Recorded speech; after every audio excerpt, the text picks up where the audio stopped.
Greg, you did it again. Did what? Oh, you know what. We had that cake out on the table there. You finished it, except for this tiny little token piece, and then you left the big old cake plate sitting there covered with crumbs and frosting. You know how much I hate that. Why did you do that? I'm not sure. In some way, it's the product of a neural mechanism that involves cells and chemicals interlocked in a process that amounts to causality. Say what? I'm an eliminative materialist. I believe there is a purely physical explanation for everything you call mind or self. Your implication that I ate the cake and then failed to wash the dish because I'm this identifiable person with deeply flawed character traits is the product of primitive folk psychology, as laughable to me as the ancient Greek notion that all temperaments were based on 4 body fluids. Huh. You know, that is fascinating stuff. It helps me really understand why I'm going to do this. Ow! That really hurt! Yeah, by breaking a plate over your head, I'm introducing a whole new sensory pattern to your cells and chemicals. I'm awakening, in this essentially mechanistic model, new patterns of electrical transfer that'll prevent you from doing this in the future. You know, there's quite a bit of frosting left on these sharp pieces. Today on the show, what is the human self? Is it just the wet tissue of the brain? We should be able to wrap that up in about 15 minutes and then spend the rest of our talking about the baseball playoffs. And now he asks the question, if there's a spiritual dimension to the mind, how do you explain the Three Stooges? Colin McEnroe. Yeah, I think there is a purely neurochemical explanation for the Three Stooges. Even if you don't accept that about the human race in general, I think they can be at least boiled down to sheer biological interplays. All right, so this is that's all we're doing today on this show is tackling a question which has preoccupied philosophy for thousands of years. So I don't even think we'll need the whole hour, actually. We are going to talk today about the question, and it's although you could sort of say it's an old question, it's also a very new question because everything that goes on in neuroscience tends to refresh the question, and new thinkers come into the field that tend to refresh the question. But I think I'm stating the question correctly when I say that it was pretty well summarized in that opening bit, which I wrote, so I should know, which is what we call the self, the soul, consciousness, the mind. Are those all words for what is essentially a biological process, an interaction of cells, chemicals, things that if we don't understand why they add up to consciousness, it's simply because we don't understand it. It's not because it's not the case. Or the alternative, of course, is there something else? Is there something that amounts to consciousness, something that amounts to the mind that doesn't have a purely physical explanation? So first of all, let me just tell you who's on the show today. Patricia Churchland is the author of many books, including Touching a Nerve, The Self as Brain. She's a philosopher and neuroscientist known for her contributions to this field, and she's also the UC President's Professor of Philosophy Emeritus at the University of California, San Diego. In studio with me is Dan Lloyd, a professor of philosophy at Trinity College. I would not consider doing this show without Dan Lloyd. I mean, that's a sort of... He's our go-to guy about this. He focuses on using neuroscience to understand human consciousness. His most recent publication is entitled Subjective Time, The Philosophy, Psychology, and Neuroscience of Temporality. And I think I'm sure you can get that on Amazon right now. You probably want to. In a little while, because we really do want to talk to somebody about this who has a purely spiritual take on this, or almost purely spiritual take. We will talk to Neil Donald Walsh.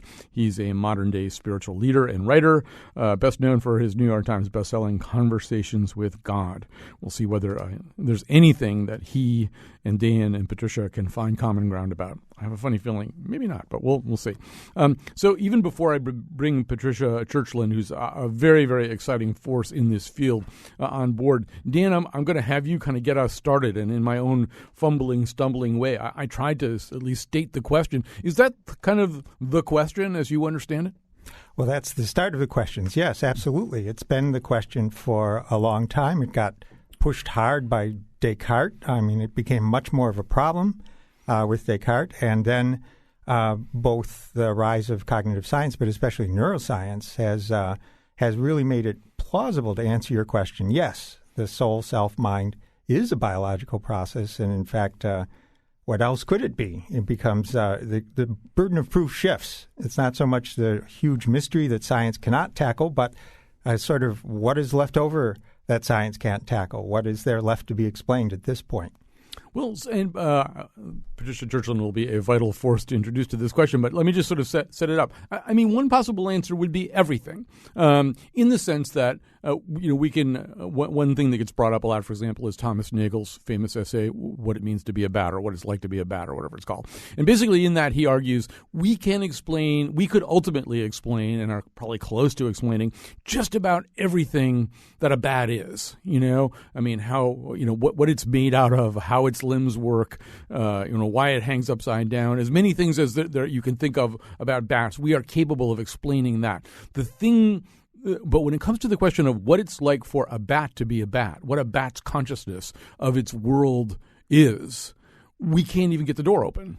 I mean, there's sort of really almost no way to even talk about that given our vocabulary. And even if we had the vocabulary, still no way to know about it. The consciousness is so incredibly secretive in that sense that we know effectively nothing about that. So how do you respond to that? Well, I think that it sets up a kind of dichotomy that maybe isn't exactly you don't need to be an either or on this because, for example, you don't know what it's like to be me and I don't know what it's like to be you. How do we resolve that? I talk to you. Mm-hmm. I find out how things appear from your point of view.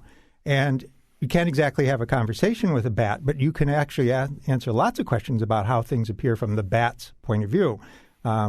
If it's that kind of bat that uses echolocation, how that's like seeing but unlike seeing. And you go down that path, and after years and years of going batty, you can actually begin to say, oh, it's like this to be a bat, and you can object when people say, no, it's like that. I mean, there's ground for resolving that problem. All right. I'm not sure I believe that or agree with that, but that's what makes this an interesting topic. Let's add to this conversation Patricia Churchland.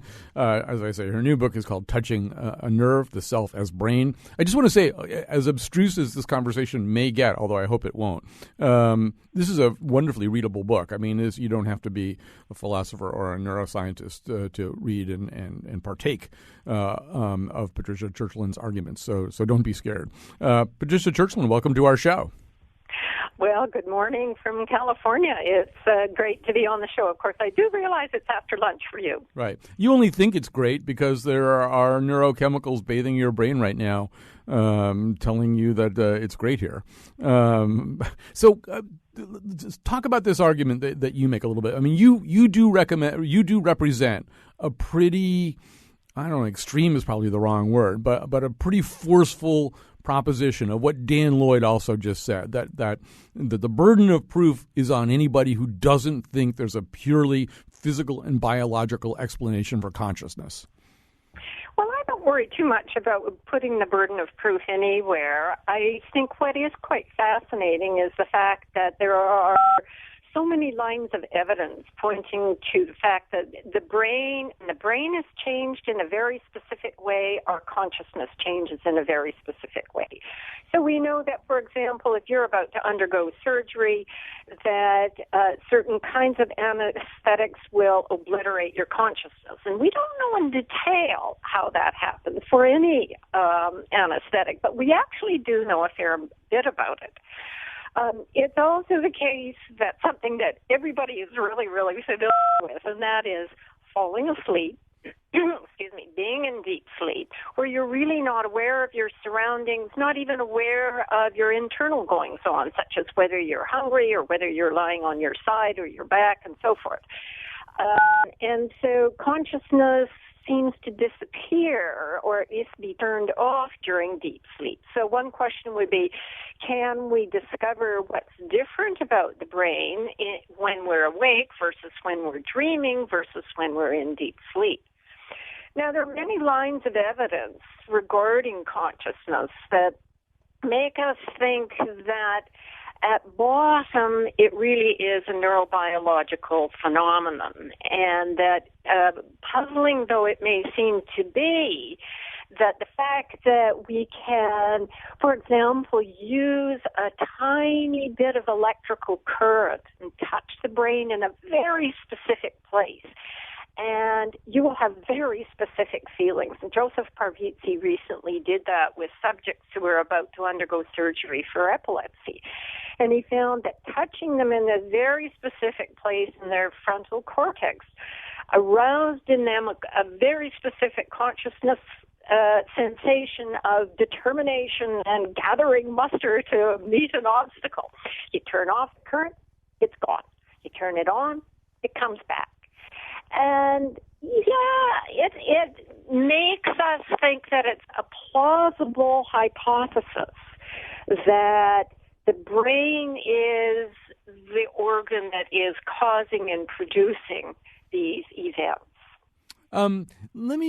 I guess it's my job, at least for the first segment here, to be Descartes' advocate instead of a devil's advocate. So, Patricia, hold your thought for a second. I'm going to ask Dan this question, but I think both of you are going to want to respond to it. So there's this thing that people say, and it's probably kind of an urban folktale, but there's some level of truth to it, that all of the atoms in our body turn over every 7 years or something like that. I mean, and actually, I think probably there's no way to know that because you really can't track individual atoms. But we know what people mean by that anyway, that our bodies, our brains, everything about our organic nature fundamentally changes drastically over the period of a 70, 80-year life. So Dan Lloyd, one argument that people would then make is, so there must be some other central organizing principle because, in fact, when I go to sleep and wake up the next day, I'm still the same person. I think I'm still the same person as I was 10 or 20 years ago, given a change or give or take a change or two.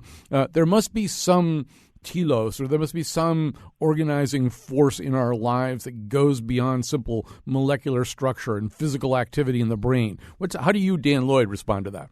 Well, I think, and I'm very influenced by Professor Churchland in this regard, that there are things that are preserved, and they are things that we would describe as memories and intentions and goals, and they survive the swapping out of the components. And in fact, we're evolved for exactly that there will be a continuity there that is us, and that is a continuity over time. Now, if all of our memories, if all of our thoughts, if everything that we consider psychological changed every morning, then I think it would be a much tougher case to make.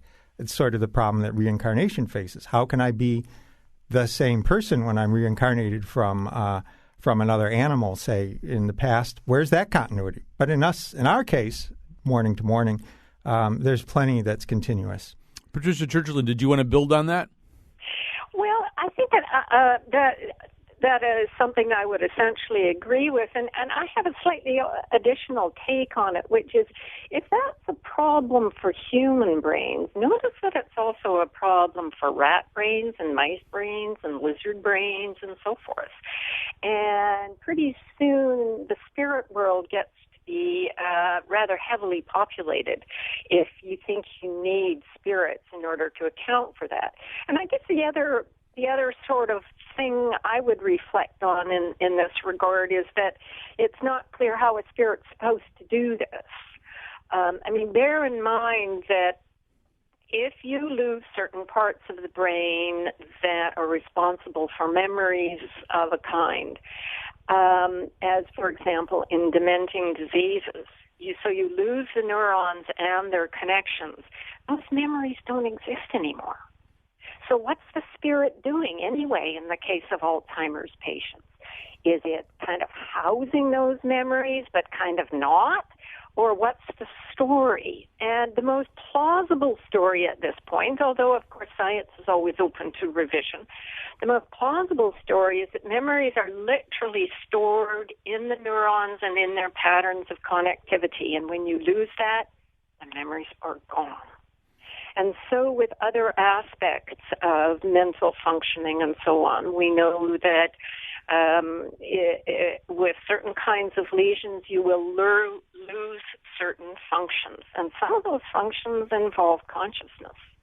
And certain very specific kinds of lesions will result in permanent coma.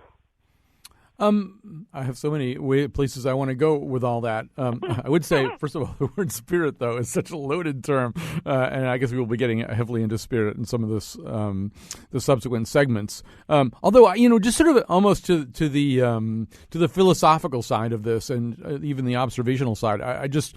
I think there are probably people listening, Patricia Churchland, who would say, wow, my parent, my mother or my father had Alzheimer's disease or some other kind of deterioration that amounted to dementia. And what it seemed to me was, yes, there was a running down of the machine of the brain. But on the other hand, what I saw was the disappearance of certain brain functions or the vitiation of certain brain functions until the only thing I really could see was the still left. The last thing to go, the last light to blink out was something I would call my mother's self or my father's self. I could still identifiably until the very end, even when memory wasn't working so well and even spatial recognition functions weren't so great, I could still see this person that I knew and recognized. That was the last thing to go, not the first thing to go. How would you react to that?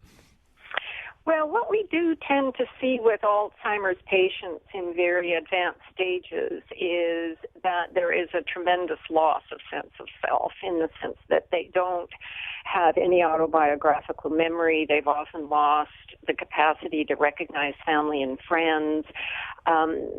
Certain basic responses that you may project yourself into might still persist.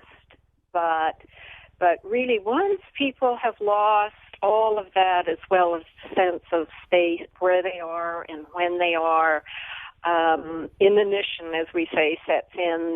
They tend to not move, and death is not far behind. Of course, with people that are familiar to us in their physical aspect, and people who are very dear to us, are cases where it's overwhelmingly necessary almost, but overwhelmingly likely that we project our past understanding into what we see. I mean, these are very, very difficult times for people to face, and I face them too, so I understand. But the sense of self, a robust sense of self, with certain goals and ideas, with an autobiographical memory, with the capacity to find things funny, certain things funny, those really are gone. And when you look at the brain itself after in post-mortem, you see these massive holes, and you come to understand the dependency between mental functions and a well-functioning brain. Let's talk about, and I'll start with you, Dan Lloyd. Let's talk about something that's sometimes called the hard problem, which I will now charmingly misstate. But this arises at least partly out of the work of David Chalmers. And so the way I understand the hard problem, and you can then give me my Trinity College grade for this, is that we can understand a lot of things, but we really can't understand experience. In other words, if I look at a blue ball and I experience it, I experience the color blue in my brain, I have an experience of it that can't necessarily be quantified, can't actually be boiled down to numbers and cells and chemicals. I feel pain. What is that? I mean, you can sort of come up with some physical explanations for it, but at a certain point, the conversation breaks down, much like Nagel and his bat. So if that's the case, if there are still things that cannot possibly be explained as a machine that's sort of processing a lot of information. If experience is different than the process of information, that's a hard problem. Now, state it more accurately than I just did. That was just fine. In fact, it's probably stated as well as anybody has ever been able to state it. There's a difference between a hard problem and the hard problem. There are plenty of separate hard problems, and as I think Pat's book makes plain as well, as I think everyone grants, there's a lot that's not understood about the way the brain works and the way the brain supports or sustains or is the embodiment of our experience. And so I think then it is to overstate the existence of lots of hard problems, to bundle them up and say, well, that's the hard problem. There always will be a residual that isn't explained. And to turn that into a philosophical principle is overreacting, I think, to say the least. Chalmers is the one who gets the low grade, I think. Okay, now I have to be David Chalmers' advocate, not Descartes. So, Patricia Churchland, let's sort of back up to what you were saying before, and I will be David Chalmers' advocate. When he hears Patricia Churchland say spirit, he probably thinks, well, spirit, that's kind of cheating. That's not really fair. What I'm really saying, David Chalmers, I'm really saying is, if ultimately we can't quantify certain aspects of what we call experience, maybe those things that we can't quantify exist more like a kind of primitive field somewhere in the universe, where it's closer to things like mass and time and all that Einsteinian stuff. That really, there's something else that resists the kind of mechanistic quantification that you're talking about. And to call it spirit is to load it up with too much religious baggage. But on the other hand, one of the things we know in the Einsteinian age is that there are sort of forces in the universe that have to be deduced as opposed to being observed. Well, first of all, let me just make an observation, and that is that when Chalmers and Nagel and other people say that we can't ever explain consciousness in neurobiological terms, that it's absolutely impossible, notice that they're making a prediction about what science can and can't do. And when you look closely at the basis for prediction, what you find is not very much. What you find is that they want to emphasize the differences between a neuron that you might observe in your foot and the feeling of pain. Now, of course, we all agree that there are differences, but how do you know that those differences are such as to elude science forever? I mean, forever is quite a long time. And here's one thing that makes me a little bit cautious about that approach, and that is that in the history of science, there have been many things that have been very puzzling. The nature of life, for example. And it was long thought, well into the early part of the 20th century, that you could never, ever explain how you could get livingness itself out of dead molecules. And so people argued that there was a special non-physical thing, the vital force, élan vital with its name in French, and that only if something had a vital force could it actually be alive. Now, as we know, of course, science went on. And science didn't sort of kick over that idea with one brilliant experiment. It was a million wonderful small experiments that slowly, in a kind of a juggernaut style, made that hypothesis of vital force as the nature of livingness seem terribly improbable. Now, to come forward then to think about consciousness, there's two things to remember. And one is that neuroscience is a very young science. And it's a very young science because neurons are really, really tiny. And you need to understand electricity and to have electrical tools in order to figure out how they function. And that's only happened fairly recently. It depends on a mature physics and a mature chemistry. So neuroscience is very young.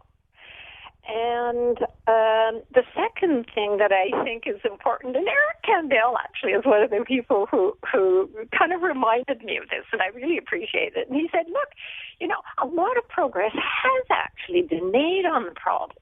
We do understand quite a bit about what happens in the brain when you lose consciousness during deep sleep or during anesthetic, or why it is, what's different in the brain when you're paying attention to this and not that. And what it is that happens in the early part of the brain that requires the front part of the brain in order for you to be conscious. So we've actually made non-trivial progress on the problem. And the third thing I think that bothers me about this is that the claim is that, physics is really weird, consciousness is really weird, maybe it's the same problem. And, scientifically, that doesn't actually have much bite. And physicists, by and large, are not terribly impressed by the idea that we need a totally new physics. We need a revolution in physics in order to explain consciousness. Many of them are going to say, well, they scratch their head and they say, what kind of new physics is this going to be? Is it going to change how we build bridges? Is it going to change how we think about the internal structure of an atom? Well, Chalmers has nothing very specific here to say. Although let me stop you there, because I think this is a worthwhile place to stop for a second, because one possible response to this is because as you were talking, I was kind of thinking the same way that you were, but in a different way. So, we had physics in the time of Newton. So the notion of the growth of knowledge would be that everything would just become a lot more specifically Newtonian. We just know more and more kind of Newtonian things about physics and about how the universe works. And the analogy I'm making is to the neurochemistry of the brain, that if in fact the neurochemistry of the brain is if that's the way that we're going to understand everything, this physicalist way of understanding stuff, we're just going to know it more and more and better and better. And you're right, Patricia Churchland, it's just a matter of crossing some of those thresholds, some of those boundaries, and then we will understand. Well, no. Okay. That is a real misreading of the history of science. It's not that I think neuroscience will be just more of the same. I think there will be real surprises as we move forward in neuroscience. What I think is unlikely, or at least I don't see as very productive, is the idea that we need a revolution in physics, and we need that revolution because only with a revolution in physics, not a revolution in neuroscience. He doesn't ask for that. He's asking for a revolution in physics, right, that has to do with fundamental features of the universe. And that's a very different thing. So I don't for a moment think that neuroscience is not going to have its own kind of revolutions. And indeed, in the last decade, we've seen great surprises. But Dan Lloyd, what I would say, just more of the same. But Dan Lloyd, what I would say to that is, we already had a revolution in physics, right? We're not living with a strictly Newtonian model anymore. We had an Einsteinian revolution. We have purely theoretical, non-observable astrophysical entities that exist now. That are understandable given certain kinds of principles, but maybe not principles that Newton would easily recognize. So, if that's the case. I sound like I just dropped acid or something. But if that's the case, if in fact, what happened over the course of 100 years or so, or 150 years or so, was that we really completely reconfigured our understanding of the universe, that argues anyway that things become knowable in radically different ways, which Patricia Churchland just said she accepts that, but not radically unknowable ways that involve consciousness existing in some non-physical state. I'm just going to let Dan respond to that for a second. Well, very briefly, I think physics is going to need some total transformations, but consciousness is a very specific thing, and there's work to be done there. And so if dark matter, so suppose there's a whole new form of energy that's developed, yeah, but it's still got to explain how it is that I can see a cup of coffee in front of me. And so that's... in any physical theory, I guess you would think applies to absolutely everything in the universe, and it applies indifferently to everything in the universe. But we are very specific and very functional and very intricate organisms, and dark matter and us, we sort of don't have too much in common. Patricia Churchland, I know you wanted to respond to that too. Well, I'm not quite sure how you think about what changed as a result of Einstein, but it wasn't that new forces were entered into the picture, right? This had to do with ways of thinking about space-time and about thinking about the nature of the effects of large gravitational fields on warping space. And so we expect, of course, in the development of any science that there are going to be changes. But here's kind of my problem with it, is that with Chalmers' proposal, is that in these debates, one really you want to make a sort of bet with regard to which proposal looks most rewarding and most productive. And Chalmers' idea is that there is a track that is the brain activity, and then there is a parallel non-interacting track that are the conscious experiences. Now, Leibniz in the 18th century thought that too. And Leibniz was asked, so how do you keep the tracks in synchrony? How is it that when you burn me on my hand, I feel pain? Or how is it that when Parvati stimulates the brain and then stops, the conscious experience comes on and then stops? And what Leibniz said was, well, God keeps the two tracks in pre-established harmony. So he basically said it's magic. Now, I think that it's possible that there are the two tracks that Chalmers suggests, in which case I would like to see a scientific program that really explores that. I would like to see him do more than just say it's not a brain process. It can't be identical to anything in the brain. It's a separate track. Okay, go with that. Develop a hypothesis, develop experimental procedures, show me the anomalies that require a new physics. In the case of Einstein or in the case of quantum mechanics, there were very specific anomalies that we couldn't explain within the old framework. So what is the anomaly here?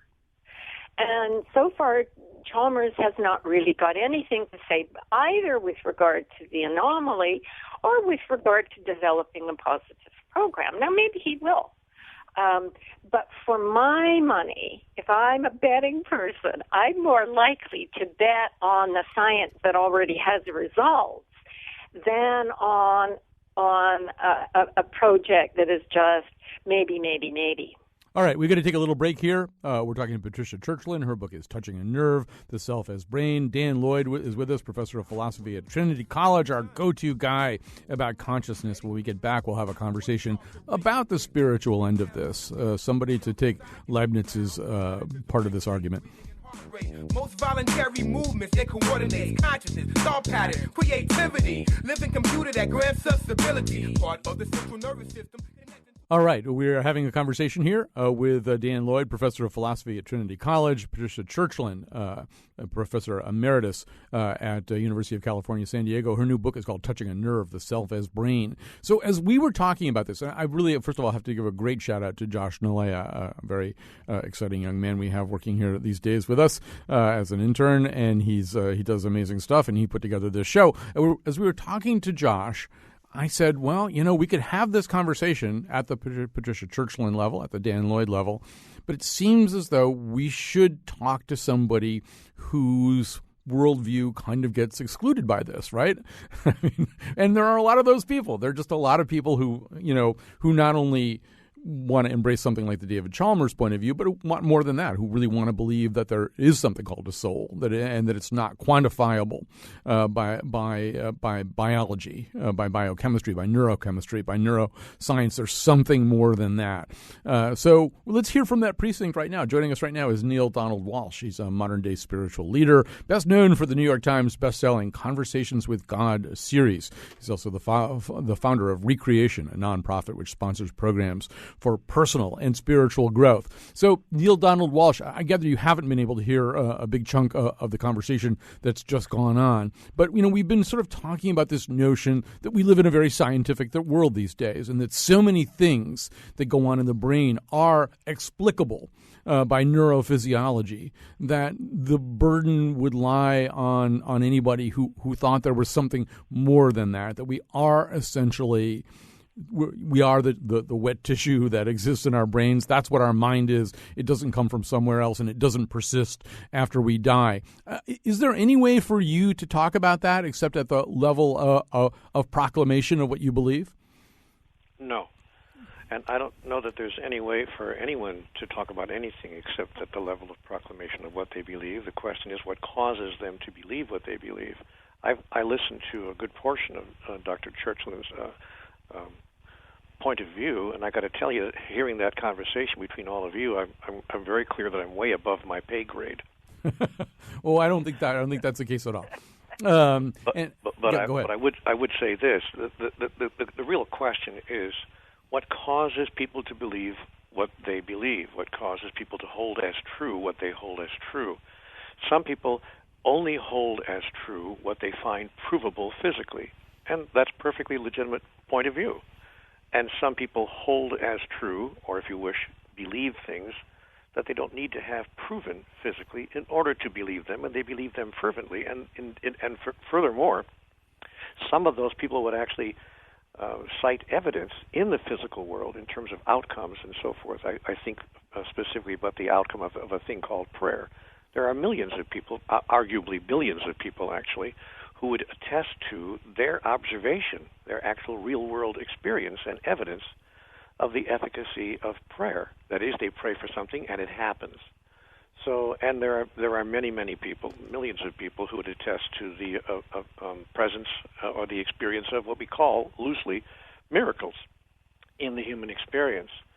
So, and there's no way to evidence that. There's no way to prove that using the physical sciences. But one simply notices anecdotally that from the beginning of recorded history, virtually, we've had human beings talking in those terms, which has to raise the question, even in the scientific mind, where would that come from? That is, why would they be talking that way?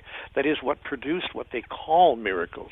What is the generating energy or influence, or what is the basis? What is the foundation of these experiences? Well, let me see if I can. People all over the world insist that they're having, and have insisted that they're having from, as I said, just about the beginning of recorded history. Well, let me see if I can restructure that so that philosophers, if not neuroscientists, can respond to this. Fortunately, we have people here who can, I think, switch hats a little bit here. So, Patricia Churchland, let me kind of rephrase this too, and ask you to put on your philosopher hat and set aside your neuroscientist hat, assuming you even acknowledge that dichotomy for a second here. And so, another way we could boil this question down is say, all right, well, neurochemistry is causality, right? So neurochemistry causes all the things that we do.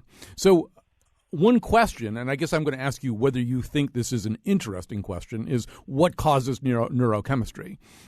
Either it's a happy accident as a result of X million years of evolution. I mean, is it an interesting question to you? What causes neurochemistry? Let me just let her answer first.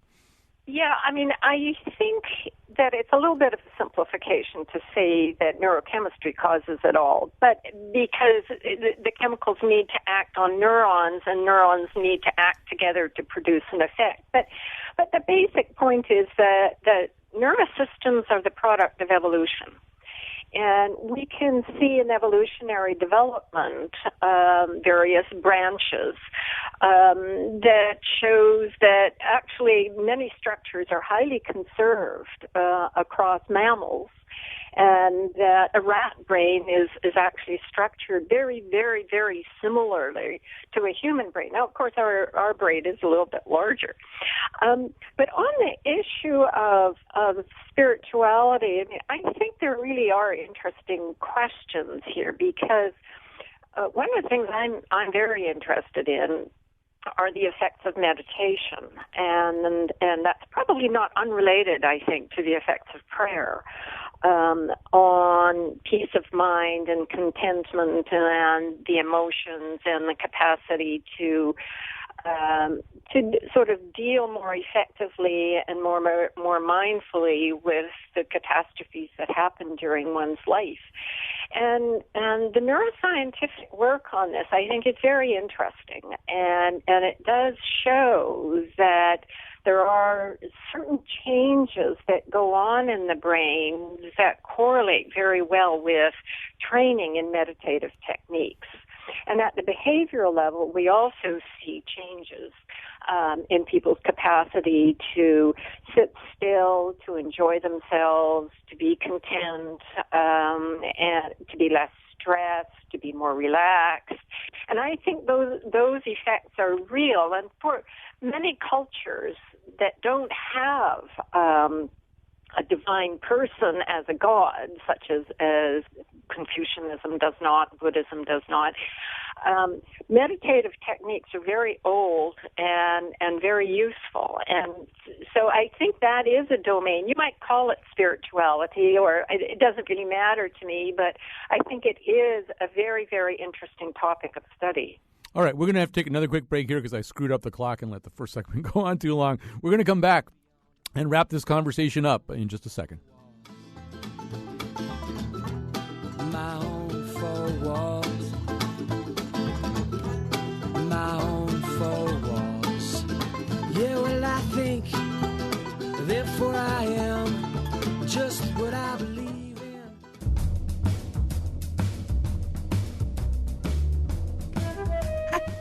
Hey, Kion. This is my baby daughter, Georgia. Isn't she wonderful? Oh, please, you just think that because of biochemical interactions in your brain, which are currently bathed in the hormone oxytocin. If we subtly altered the structure of your brain, you would totally lose interest in her. They've proven this in prairie voles. Okay, moving on down the hall now. Today's show was produced by Josh Nalea, Betsy Kaplan, and me. Our other interns are Nia Taylor and Colleen Mason. Greg Hill appeared in the intro and tweets for us at WNPR Colin.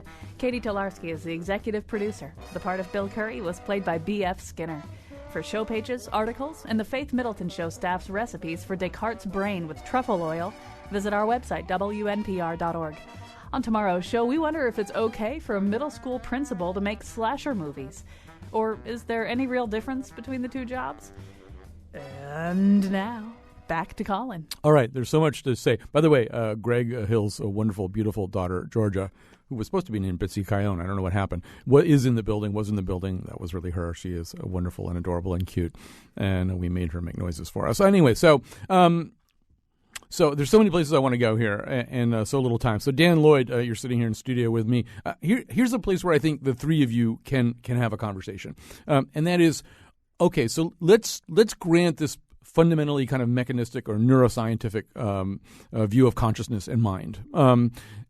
At the level of moral philosophy and legal philosophy, that brings up all kinds of possibilities. Like if in fact the mind is if the brain is the whole thing, and people are causing trouble, people are being evil, then why not just alter their brains? If we can begin to figure out what causes a mass murderer, what makes somebody violent, what makes somebody sociopathic or difficult, if it's all in their brain, and we can begin moderating the brain, and we don't assign to the human self any particular status other than its purely biological one. Why don't we just mess with people at their biological level until we can get them to do what we think is good and orderly for society?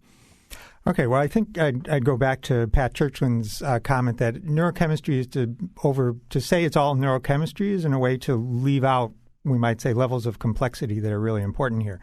We mess with our brains all the time. That's what learning is. And drinking. Yes, exactly. And so to say let's do that is, of course, what being human is. We are changing ourselves all the time, and it's certainly when we have individuals who are either ill or are sociopathic or something, it is in society's interest to somehow help them change. And so I think anything goes in that regard, not in the sense of, I'm not talking about legalities or rights, but just that one should be discussing every different kind of ways in which people can actually responsibly and with self-awareness change themselves. So now, after that, unfolds a huge toolbox of possibilities at this point, many of which are not well understood. But I think you're right. There is it is a proliferating zone of debate right now, and where it's going to land is hard to predict. I'm going to let Neil Donald Walsh go third on this, but Patricia Churchland, as you hear that question, I mean, obviously something comes up. It comes up in your work too. There are observable things that as we begin to do cranial MRIs of people who exhibit certain kinds of behavior, the more and more we do know that there are things about the brain that are associated with undesirable behavior. But we have this kind of embedded philosophical notion of self too, that that we don't necessarily have the right to go in there with a laser and knock that stuff out. So I don't know. How do you balance those two things? Well, the social issues are really, really complex. And the fact is that in neuroscience at this stage, we don't know anything like enough to do very much by way of intervention. The thing that we probably do know, but this is not new, is that nurturing children and giving them love and not neglecting them and not abusing them is one of the most crucial things that you can do in order to allow that child to develop normally and to have a normal social life. What is known, I think, is that there is really significant damage caused by early neglect and early abuse, and that it results actually in changes in gene expression. And that means that there's going to be a change in particular things in the brain, change in receptors for oxytocin, for example, that will have a big effect on how that person is able to behave as an adult. But that's really old news. We've known humans have, as dogs do, since ever, that love and nurturing of the young is really, really important. All right, I don't want to break your train of thought. On the other hand, we're almost out of time, and I did want to get one more response from Neil Donald Walsch about this. Neil Donald Walsch, as a religious person, as a spiritual writer, is any of this interesting to you? I mean, one of the things you deal with in your work is the problem of evil, right? If God is good and he creates a good universe, why does bad stuff happen? Why do people act so horribly quite so frequently? Does the biological part of this intrigue you at all? Of course it does. How could it not? It's an essential and incredible part of life. Certainly it intrigues me, but there's a larger question, I think, if I could briefly state it, that's even more intriguing to my mind. The question ultimately is, who are we? Every human being has to ultimately decide, are we simply a biological creature, no different from a dolphin or a whale or an ant, except for the level of our complexity and sophistication? Or is it possible that we're something larger than that we are made up of not just body and mind, but body, mind, and soul, if you will? Is that even a possibility? Is it possible that there's something we don't fully understand here about life and about God, the understanding of which would change everything? Or as Shakespeare put it, there are more things in heaven and earth, Horatio, than are dreamt of in your philosophy. I mean, I think that's a very eloquent statement of it. What would you say to the person who said, "Well, no, actually, Neil, I'm pretty comfortable with scenario A. You know, that really we are simply extensions of the other life forms that you talked about. We're just a few gradients away from those life forms." What would you say back? Wonderful. If that makes you comfortable and you feel happy with that, and your life is working for you, by golly, I wouldn't even begin to try to change your mind about that. I've made it very clear from the beginning of my 27 books that I have no intention of trying to change anyone's mind about anything, but merely to offer an additional possibility for those who find that our current explanations of life are simply not working for them, and to give them an additional resource, which many find, it's indisputable, that many find this additional resource that I call spirituality, in fact, does make people's life work for them. And talk about changing behaviors, I know of no single element in philosophy or psychology that can change a person's behaviors faster than an awareness of their own spiritual truth and a connection with their idea, if they even have one, of God. All right, and maybe the point of reconciliation, if there is any point of reconciliation, is what Patricia Churchland was talking about before, where there are these practices that she acknowledges too, the meditative practices that do seem anyway to kind of open us up, maybe at the neuroscientific level, maybe at some other level to other possibilities and to other states of mind. Anyway, we're going to have to stop here. I could go on for hours, but that's a very dangerous thing. I really wanted Dan to talk about radical empiricism too, and the whole question of how we actually know anything. And get into all that William James stuff. So you'll have to come back another day, and we can open up that hood. Thanks very much to Josh Naleo. We could not have done this without him. Patricia Churchland, great to have you on the show. The new book is called Touching a Nerve: The Self as Brain. Thanks to Neil Donald Walsch, author of 22 books, apparently, including the New York Times bestselling Conversations with God. Dan Lloyd, we wouldn't do this without him. Subjective Time: The Philosophy, Psychology, and Neuroscience of Temporality is his latest published work. So little time,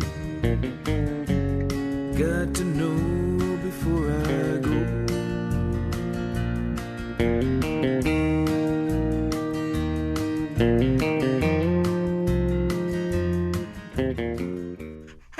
All right, Georgia, I think you're so cute. because the chemicals in my brain are translating to thinking you're so cute. You're so cute. You're so cute. Oh, you're so cute. All right, I'm taking you, Georgia. Come on. Come back with my baby!